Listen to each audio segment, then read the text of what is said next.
Assalamualaikum warahmatullahi wabarakatuh. Baik, pada kesempatan kali ini kita akan membahas materi tentang kerajinan bahan lunak. Prakarya kelas 8. Sebelum kita memasuki materi, hendaknya kita mengetahui dulu apa tujuan pembelajaran kita pada materi ini. Yang pertama, itu siswa dapat diharapkan memahami jenis, sifat, dan karakteristik kerajinan bahan lunak berdasarkan rasa ingin tahu dan peduli terhadap lingkungan. Yang kedua, siswa diharapkan dapat memahami teknik pengolahan, prinsip perancangan, prosedur pembuatan, dan penyajian atau kemasan kerajinan bahan lunak berdasarkan karakter yang dapat dikembangkan sesuai kebutuhan wilayah setempat. Yang ketiga, dapat merancang, membuat, menguji, dan mengkomunikasikan produk kerajinan bahan lunak pada daerah setempat berdasarkan teknik dan prosedur yang tepat berdasarkan ide, disiplin, dan tanggung jawab. Nah, apa sih yang dimaksud dengan kerajinan bahan lunak itu?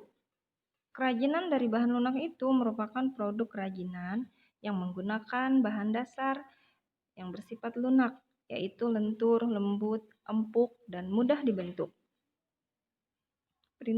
Adapun prinsip dari kerajinan bahan lunak ini, pembuatannya itu ada dua pembuatannya, bisa bersifat lunak alam dan bisa bersifat buatan. Yang keduanya itu dia memiliki kecenderungan yang sengaja dibuat orang secara khusus dan sangat mempertimbangkan aspek pemaduannya. Ya. Nah, adapun pada prakteknya, kerajinan itu semua dibuat dengan mempertimbangkan wilayah daerah masing-masing. Dia berdasarkan beberapa prinsip ya. Yang pertama itu ada keterampilan tangan. Keterampilan tangan ini dibuat dengan menggunakan keterampilan tangan. Meskipun produksi banyak, produk kerajinan masih tetap mengandalkan tangan ya. Nah, namun sementara itu industri yang bertumpu pada kekuatan mesin inilah yang membedakan antara produk kerajinan dan produk industri. Nah, itu adalah keterampilan tangan. Kemudian kedua itu keterampilan teknik. Keterampilan teknik ini dia dilakukan secara berulang-ulang dan didasari oleh keterampilan teknik atau keprigelan ya. Sehingga produk yang dihasilkan sudah tentu memiliki kekhasan tangan yang nampak dengan detail, rumit, dan hanya bisa dilakukan dengan keterampilan teknik yang dimiliki oleh tangan seseorang. Nah, jadi tangan orang lain berbeda dengan tangan orang lain yang lainnya. Nah, jadi dia tadi bersifatnya itu detail, rumit, tergantung tangan seseorang. Kemudian ada yang namanya kedaerahan atau tradisional. Kerajinan ini ya merupakan benda-benda yang mempunyai nilai guna praktis ya. Dia bersifat universal, dibuat dengan keterampilan tangan, namun masih dipengaruhi oleh adat istiadat setempat. Nah, itu ya.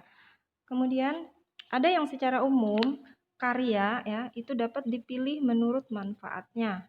Ada 4 ya, mencakup 4 di sini. Yang akan kita bahas pertama adalah kelengkapan busana. Ya. Kelengkapan busana maksudnya di sini dia itu produknya itu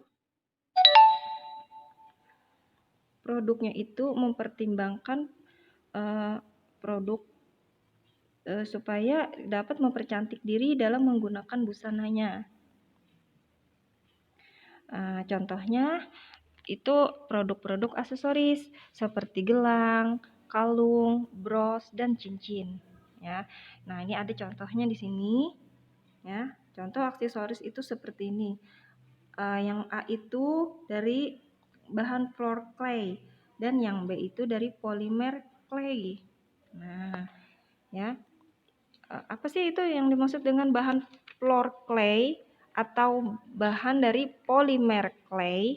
Nah, kalau floor clay itu dia berasal dari adonan tepung yang dilumat hingga kalis dan mudah dibentuk. Nah, kemudian dicampur dengan air dan floor clay ini ya tidak tahan air. Karena kalau dia terkena air akan mudah rusak ya, dan dapat dilakukan dengan pewarna makanan atau sintetis agar dia itu muncul warna-warna yang cemerlang. Nah, itu floor clay. Sedangkan polymer clay ya, itu dia memiliki ciri-ciri yang aneka warna yang cerah dan bertekstur padat lunak ya, padat lunak dan dia itu polymer clay itu tidak mengandung minyak ya. Nah, pada saat pengeringan, polimer clay juga dapat mengeras. Nah, itu adalah contoh dari produk aksesoris ya. Aksesoris untuk kelengkapan busana. Yang kedua, itu adalah kelengkapan suatu benda. Nah, kerajinan ini difungsikan untuk melengkapi suatu benda, kelengkapan aja dia. Nah, contohnya di sini seperti contohnya itu adalah kotak tisu yang dilengkapi dengan hiasan keramik pada bagian muka ya.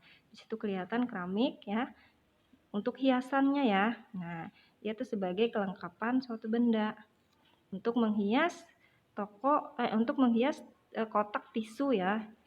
Nah, tapi dia berhiaskan keramik. Lalu berikutnya itu ada kelengkapan rumah atau bangunan. Produk kerajinan ini dapat dijadikan manfaat sebagai pelengkap rumah atau bangunan tertentu. Nah, contohnya air mancur berbentuk kodok di taman rumah. Nah, mungkin kalian pernah melihat ya. Nah, atau mungkin ada di rumah kalian masing-masing. Nah, ada di sini contohnya adalah kerajinan keramik sebagai kelengkapan taman rumah. Ya, bentuknya macam-macam. Ada bentuk kodok mungkinnya atau hewan-hewan lain. Nah, itu tujuannya untuk pelengkap rumah ya di taman. Mungkin bisa sebagai fasilitas untuk pembuatan air mancur ya. Nah, itu yang ketiga. Dan keempat, ada di sini kelengkapan keperluan ritual atau upacara adat ya. Nah, di sini merupakan produk variasi kerajinan bahan lunak yang dapat dimanfaatkan sebagai pelengkap upacara. Contohnya itu ada lilin ya. Nah, lilin banyak digunakan untuk berbagai acara ritual dan pesta adat ya. Nah, lilinnya itu bisa ditaruh di atas topi itu ya. Nah, bisa di tangan untuk mungkin upacaranya itu ada upacara menari ya. Nah, ada kegiatan menari mungkin di situ untuk kelengkapan upacara adat itu tadi. Nah, itu contohnya. Nah, di sini juga ada prinsip kebermanfaatan produk kerajinan bahan lunak. Itu sebagai berikut, dia pertama bisa untuk menambah keindahan manfaatnya ya.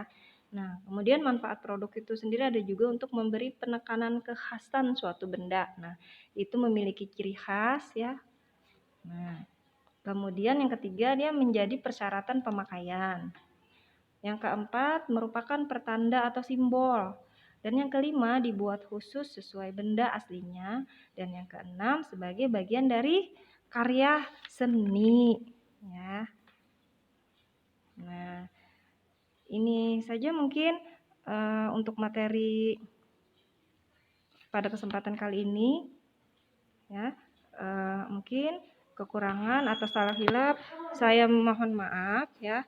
Silahkan disimak videonya dan di sini ada pertanyaan. Saya akhiri. Salah hilap mohon maaf. Assalamualaikum warahmatullahi wabarakatuh.